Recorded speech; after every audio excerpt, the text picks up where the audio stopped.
Okay, hi everybody, and welcome back to B2B NAV. And on this week's episode, John is in for a roasting, is the way I'm going to phrase it. So we're going to talk about creatives and creativity. And I think working in an agency, I think anybody that's worked with creatives or around creatives will probably have encountered some of the points we're hopefully going to touch on today.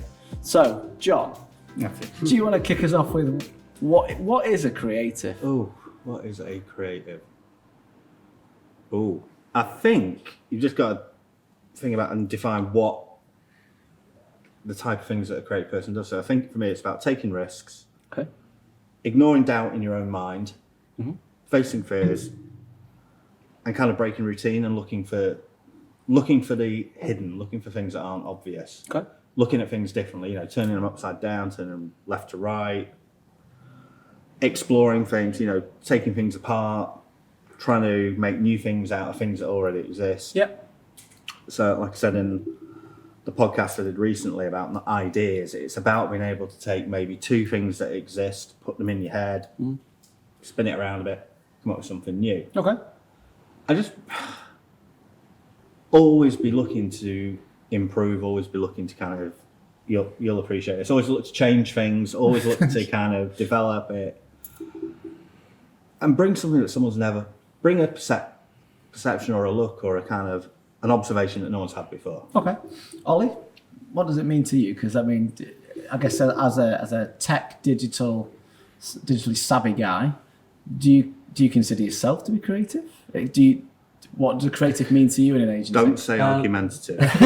No, We'll come back to that one. genuinely, I wouldn't consider myself to be creative, which I don't know if it's right or wrong. Okay. I feel like So I think With- that's with the areas I'm not going to that- swear. I think that's rubbish. I think everyone is. yeah, well maybe, but In with the their own- areas I cover, then yeah, looking at things like website design and how that should be structured and how it should look visually. Yes, I feel like I've very much got a strong opinion and I have good experience there. I'm going to try Do you consider that's more a functional role because you know where things should go to optimize Possibly, it, or yeah. is it a creative mind of where you think? But I think that's very different to coming up with like a concept or Yeah. understanding how to But visually stand out in I a space. very carefully didn't say a creative as an artist because by hook or by crook, I'm going to take this podcast off course. Oh, you won't, because I'm going to bring it straight back on board. What I mean is, when I said that's rubbish, you are creative. I think being creative, apart from all the things you just said, is about just applying and looking. You are creative in the way that you will look at a problem and develop a solution that answers a specific set of parameters. Just because you do it in digital and digital is obviously boring, doesn't mean that you're not creative. Here he comes. I'm just Effective, delivers results, can be measured. attack is the best form of measurements now, defense. yeah. But and equally, when you've got your business leader head on, you have to think creatively about moving resource around the business, how to deal with individuals, how to kind of grow the business. I think it And comes these back, are I all think in my creative role it things. comes back to strategy a lot of the time. So the strategy isn't a path trodden by anybody else before you. It's you're setting a path for yourself in your own business, which involves that element of creativity, again, in terms of how you approach it. But that's looking at how have things been done and what would I change to make it, in my own opinion, better. And is that not the whole idea of being creative, really? Taking somebody else's idea I think, and tweaking it? I'm going to probably Having listened to a misquote it. recent video, yeah. I'm going to misquote Picasso horrifically here, I think, but he said, he said once It's a very something loose along the paraphrase. Please lines don't hold us to of, good artists borrow, Yeah, great artists steal. yeah. And I think, there is. There's no, I said in the podcast, there's no such thing as a new idea. There just isn't. And anyone who tells you any different is lying. It's about subverting something that already exists and creating a new use for it. Yeah. Okay. So, of a traditional creative, let's call it, in an agency structure, what would you consider the key kind of characteristics around that role? Yeah. So if you're looking to hire somebody into an agency as a creative, what characteristics, what skill sets, what I think there are hygiene factors and then the things that elevate. So the hygiene factors in creative departments, if you will, if it's a copywriter, grammar is obviously one. Being able to use spell check, being able to put the words in the right order. That's one those are the hygiene factors. Yeah. With a designer, you're looking for someone who's got an eye and ability to lay stuff out in a way that's manageable, that's good with information management and design, can use specific programs, whether it's InDesign, Illustrator, Photoshop, or whatever it might be. Yeah. PowerPoint would be lovely with a lot of them. Sometimes these days, yeah. And then with motion graphics, it's about, can I use After Effects? Do I know the principles of animation? So you've got all that. And then above that, you just have to look for people who, have got that little extra, that spark of something where you go, that's different. That's, So I've heard you refer to it as kind of the design eye, and you use that phrase quite a bit, whether you do or you don't. But I've heard you say it a lot in the sense of, because a lot of the things you describe there are arguably quite learnt skills. They are all learnt skills. So can you use After Effects, yes or no? Can you use Adobe Design, yes or no? So there's a functional aspect to it, particularly at like an artwork level maybe. But it's how you use it. I agree. So if it's 80-20, 80% of it probably is. Probably more. People probably just shout up now and go, no, it's 99% Yeah. The vast proportion of what all creatives do are learnt skills. Yeah. The vast proportion of what all of us do in life are learnt skills. Even if you're, I don't know, Lewis Capaldi or whoever, he's writing songs, but he's learnt how to write songs. Slash from Guns N' Roses has learnt how to play a guitar. Yeah. It's how he plays that guitar that makes him unique and creative. Yeah. So it's what are those extra little things. And when I'm looking or interviewing people or going through portfolios and books, it's how have they approached it? Have they given me a smile in the mind? Have they done something that I've looked at it and gone, you clever so-and-so. I would not have thought of that. Or that's a really beautiful way of taking something and changing it. Yeah. That's probably the art directional side of it is, you've taken the everyday, the mundane and turned it into something new. Okay. Ollie, you've been working with creatives like I have now for a number of years. Because in your previous role, might be wrong saying this, you weren't as surrounded by creatives or creative. No, folk. I mean, you still get exposed to creative, but certainly not surrounded by. What's it like for you working with? And you can be honest here, because that's the whole point of the podcast in a way. But what's it like working with creatives? Because they're quite often quite different in the way they approach things and. Diligence, organisation. We'll come back to stereotypes in a bit. Sorry, John. Very but in the sense of, how do you find it? I guess as somebody working with a creative. Well, I think in the areas that I work, so I think an area where I'll frequently work with creatives are on projects such as website projects, things like that. Yep. I think that generally we find that process to be quite smooth. I don't want to sound like I'm just trying to be nice to John because he's right in front of me or anything like that. It's not what it says behind closed doors. But we go through a process in terms of working out. I suppose it's kind of what you're talking about there in terms of from the design point of view, working out the architecture of the information in terms of how you want to lay it out and things like that. So we know the architecture of what we want a site to look like in this case, or what's going to be on the pages and what's going to be on the within each section of a page. So then when we come to, brief a creative on that, it's usually quite a straightforward process of they're adding to that something that we don't quite have, which is that design eye, that design structure layout to the page that is going a little bit beyond what we probably have. Yeah, I suppose it's like, using an analogy, you need a coat, but you don't know what type of coat you need at that point, whether it's a big fleece number or just a windbreaker or whatever. Yeah. So, that's a reasonably fair analogy. I love it. You're talking wardrobes now. But I think it's I know where you're going to go with this in terms of the disorganisation of the creative artistic mind. There's a stereotype. But there is a stereotype, you're right. of the creative, without doubt, in the sense of, I think, forgive me for saying this, but I'm going to say it, quite disorganised, genius potential.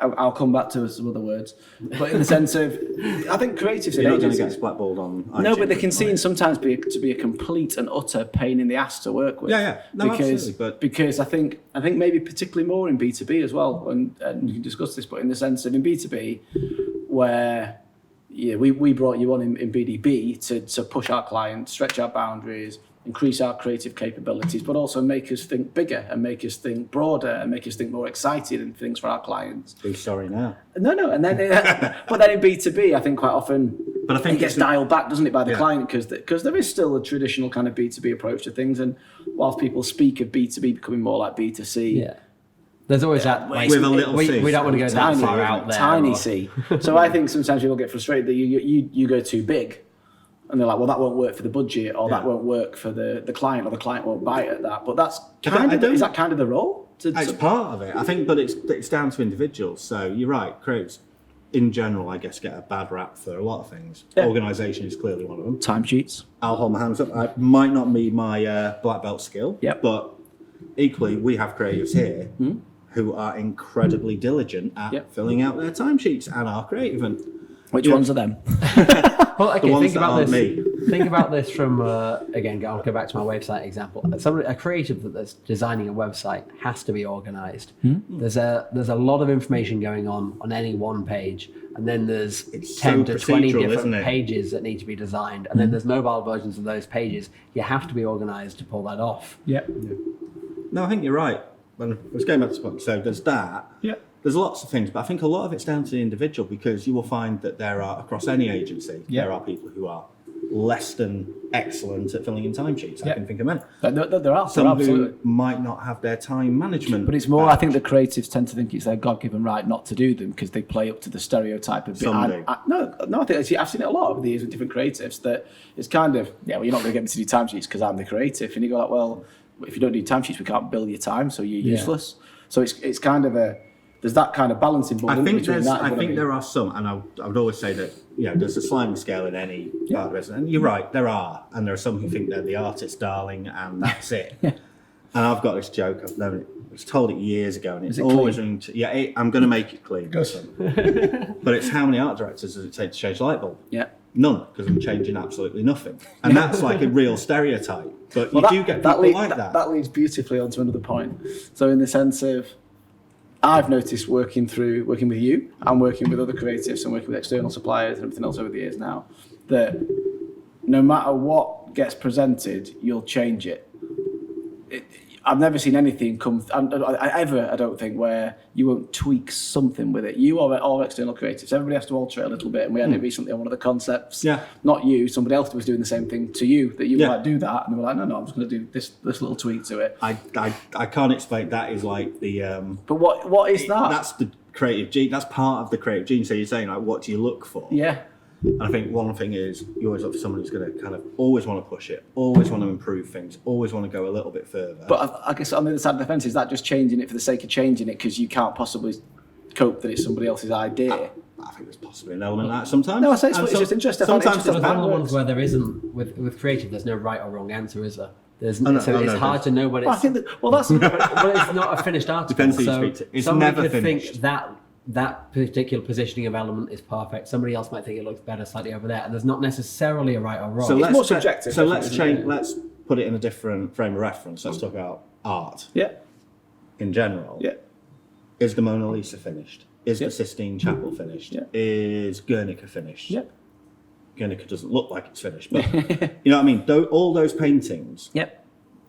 The artist in question got to a point and went, I'm done. I'm done. But then, you know, and you read about these things. They come back and they say they regret not. There was something they would change. So There was an ear missing, maybe. if Leonardo was here today and you asked him, is there anything else you'd do Yeah. on the Mona Lisa? Mm-hmm. You know, no, I'd say I'm 90% sure you go, yeah, I'd just do that little bit. Nothing's ever quite finished. So Ollie's right on that. Yeah. And you want that. You don't want people who... Now, it's an absolute pain and it doesn't help the commercials and it's a nightmare to manage. But do you want someone who, in your business, if you are selling a creative dream idea to a client, do you want the person who's just going to stop and go... No, but I think that's... But we've I just agree had an with you. experience recently, Yeah. very recently, where we've been on a call and it's literally felt that there was no fight in the people we were chatting with. And it was almost like, no, we don't believe in what we're doing. I would rather have a robust discussion with someone on the rights and wrongs, and I'd respect them more for standing up for it. Even if it's wrong and we have to kind of work round. Do you think that causes a lot of rubbing agencies, though? And I'll chip in on this because I suppose my perspective of... I understand exactly what you're saying, that you need the time to let the creative juices flow, to get the right kind of conclusion that you want, and it might never be finished. in a B2B environment, in an agency environment, you're working to tight deadlines, quick turnaround times quite often, which do you think that stifles the creativity? Because if we've got a brief of can you do X by a week? I think it smokes out the people who aren't. When you say I think it smokes out the people who can't work in that environment very quickly. And It's tough. Do you think that's tough for a creative mind that wants that time But to some let do, it kind of... but equally you can get a planner who wants to sit there for 6 weeks and read everything under the sun, won't get off the pot and make a decision. Yep, I've met a few of them. So it's rife with everything. I think when you get a creative who's got a massive opinion and ego, and a client service person with the same attributes, you actually get better work, and it's really painful getting there. Do you think creatives have got a big ego? Or do you think, because I put it a different way, I think creatives are quite narcissistic. And by that, to explain what I mean, I remember when you first started here, and I'd not worked with anybody like you before. So you were a different kind of person for me to work with and get along with and manage, and you know, things were going well. Actually, we're all still there working together. But I spoke to one of my friends who was one of coaches like the GB Olympics team, just by chance. So he coaches loads of different types of individuals and massive egos on the Olympics teams and people he's trying to control and all this kind of thing, and trying to get them to go down the path he wants them to and commit to the training. I remember saying to him, I was explaining the situation, I said, I'm working with this creative guy, he's strong opinions, works differently to I do, how do you do that? So he said a lot of the creatives typically fall under the narcissist kind of angle of profiling. And it's not meant, I don't think, like a lot of people think narcissist means like egotistical, but he said what it actually means is underneath the surface, actually they're quite vulnerable in the sense of they put a big front out as a creative and a big like front that they're this I think person. what you've got to remember is, and if you put yourself in the shoes of anyone in any creative department, That's what I'm getting at. every time Yeah. you answer a brief, you are, and this sounds very over the top, but it's the only way I can explain no, it. it is. You put your soul on the table with that brief because it's a little bit of you, Yeah. and you're saying, I thought of that. And then somebody in a Somebody room goes, says, that's rubbish. I don't like it. I don't like it. It's rubbish. It's wrong. Yeah. Why haven't you done this? But I think that's what I've learned over the last 5 or 6 years And of working with you. if Because it is quite tough. 'Cause I You do put your heart and soul into it. And I if can you imagine- don't do that, you're not doing something right. Yeah. Because I can imagine that, because we get that obviously from a digital point of view, no matter what it is, it's like, oh, I think the campaign should be run like this, I think it should be run like that, I think this email should look like this, whatever it might be, we get questioned, but at least we tend to have stats to back up what we're doing. Yeah, whereas that it's help very you much, it's much more art than science. Now, something like layout design or digital design is a lot easier because it is very functional, it's incredibly structured, so you can revert back to UX, you can revert back to CX theory. And you can test it if you need to, in terms of what it's a visual hierarchy, right? Are we drawing people's eyes where they need to be drawn? Idea. How do you qualify whether it's right or wrong? So this is where you get to the point of your point about being bolshy, about being opinionated.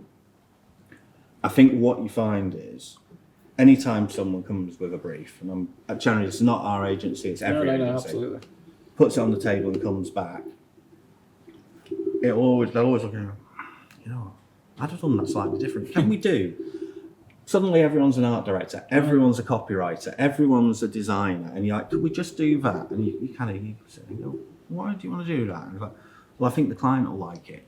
Yeah. You think the client will like it. And then suddenly... Or I don't like it. Yeah. Or I like it is my favourite one. Or I like they're that. all as bad as each other. Whereas all you you really want to be doing, and it's not to belittle client services. There's a contract between creative and client services. Of course, yeah. You've brought me a brief. Yeah. I will respond to that brief. And my job is to look at all the words and all the things that I've been told and deliver something that meets line by line that. The moment, and this is what gets people's backs up, I think, about the whole, it's putting your child out into the cold world. Sure. The moment someone goes, I don't like what they're wearing. Why did you pick that? Can you make the fish look happier? Yeah, can I have a logo? And you go, well, are you even looking That's a real one, by the way. Are you even, I forgot about that. Are you even judging it against the brief, or are you just being subjective in your responses? And that, it's like anyone. So, you come to the board and we're all sat there together, having a board meeting, you go, I've had this idea, and here's the financial plan for the next 12 months. And I mean, it's good, we're quite considered, but you imagine if someone just goes, I don't like that. Yeah. That's rubbish, that is. Go, why don't we do this? So you've got quite a broad pair of shoulders then to take on the role. Do you think that comes with experience in the sense of I'm thinking about young Sam behind the computer here in the sense of lots of ideas and lots of things and quite often you do go, don't like that, I'd done that differently, I'd have worked it in this way, I'd have done something differently with it. Responding to criticism is a learnt skill. I remember not getting it wrong, that's cool. Not even wrong, sorry, a difference of opinion. That's nothing wrong with that. No, you're right, there's never right or wrong, it's different. It's always, I wouldn't have done it like, I don't think, I could probably count about one hand, maybe 1.5 hands, the amount of times I said to someone, no, that's absolutely wrong. There's been a couple, yeah. But usually I'm not sure that's right. It's not the way I'd approach it. I think there's a different way of doing it. Sure. But to deal with criticism, I think is learned. I think you have to go through it. You'll know this from PwC. I think that one applies to everything. Obviously, you're going to get a lot more feedback and creative. But as you get, and it's always a lot more because you are being an artist. You are putting something that's quite personal in front of people. So I remember my first project when I went to art college, we had crits, and the crits were designed to give you experience of feedback. What are crits? Critiques. Oh, right, okay. So it's at the end of the project. Every day's a school day. There you go. Everybody came to the kind of the front of the studio. Yeah. Everyone. So there's like 30 people who have just met about 2 weeks before. God. All different cultures, nationalities, creeds, everything. We're all sat there and we're all a bit like, what's going on? And the head of the department, and I was studying architecture at this point, goes, right, we're going to go through everybody's work one by one in front of everyone. Okay. I didn't get the memo. Yeah. And then they go, you're going to talk to the rest of your team about your piece of work. And I remember being a gibbering wreck. Yeah. I remember pretty much everyone apart from the one mature student being a gibbering wreck because there was no experience of presenting work, playing the game, and then also receiving the critique. and then literally, I'm not kidding, these two very learned, incredibly intelligent professors of architecture absolutely tore me a new one. Yeah. And I walked away and I thought, I don't know if I can do this. If this is what life's going to be. Yeah. But if you're passionate about it, and if all creatives are, they should be, shouldn't they? If they're not, they're not in the right role, are they? Yeah, and they kind of, you get back up and you go again. And it doesn't sting as much the next time it happens. Yeah. And you get to the point where actually you go, no, that's okay. And as you progress in your career and you get more senior, you get to the point where you have the privilege to actually disagree and say, actually, no, what we're going to do is, I respect you've got an opinion, but you're going to have to take my word on this. Yeah. And, we might present two, we might go, okay, well, let's work up what you're saying you think is right, and let's let the two run together. Yeah. And then that way you get a much more egalitarian response and a better result. Okay. I think as a nice segue there, we've got a bit of a question for you, John, which is, what are your thoughts on multiple options? Because I've seen, from a logo design point of view, I've been presented with a document where you've got 30 or 40 different logos to pick from for the same thing, which I think is kind of a nightmare at that point. I think that that for me says that we can't make our mind up, we don't have an opinion. I'm a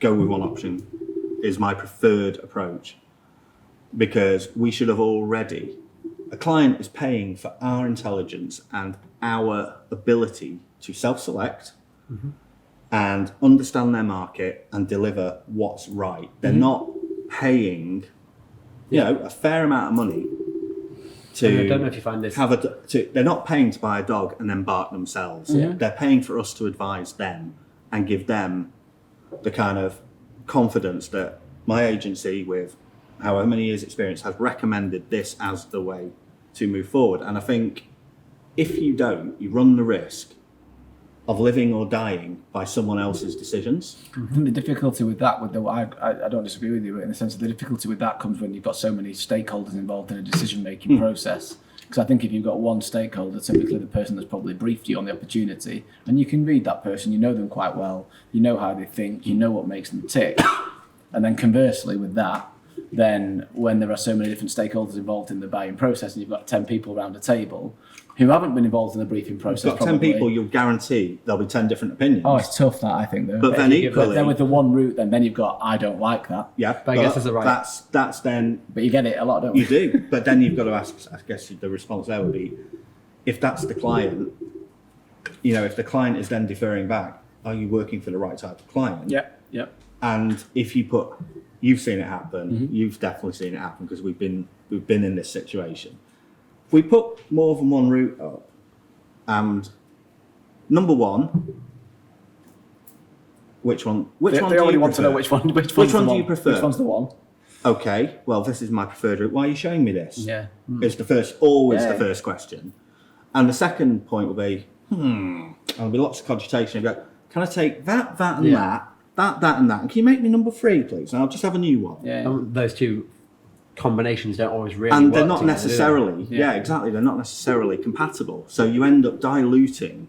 And end up with a substandard Because I alcohol. say that's what... Exactly. that And would be then you get crucified for a substandard. But it's normally when they look at option report. 3 that you've just produced and they go, that wasn't what I had in mind. And they won't be because you've merged 1 and 2. But okay. Now you're on to option 4. Well, I think that's it. Yeah, that happens a lot. I guess on that, so it seems like a nice place to cut off. I enjoyed that one. Should we give Ollie a kick in next week? Yeah, let's do that. I like that. A geek in tech. We'll go down that route. Yeah. But no, I'm looking forward to the accounts and finance one. I don't know. I don't do that anymore. But yeah, hopefully everybody enjoyed that one. Interesting insight into the world of creatives and creativity. So thanks for listening. Feel free to check out our knowledge hub at www.b2bknowledge.com.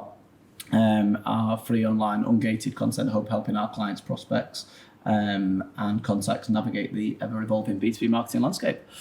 Thanks very much and see you next week. Cheers, guys. Thanks.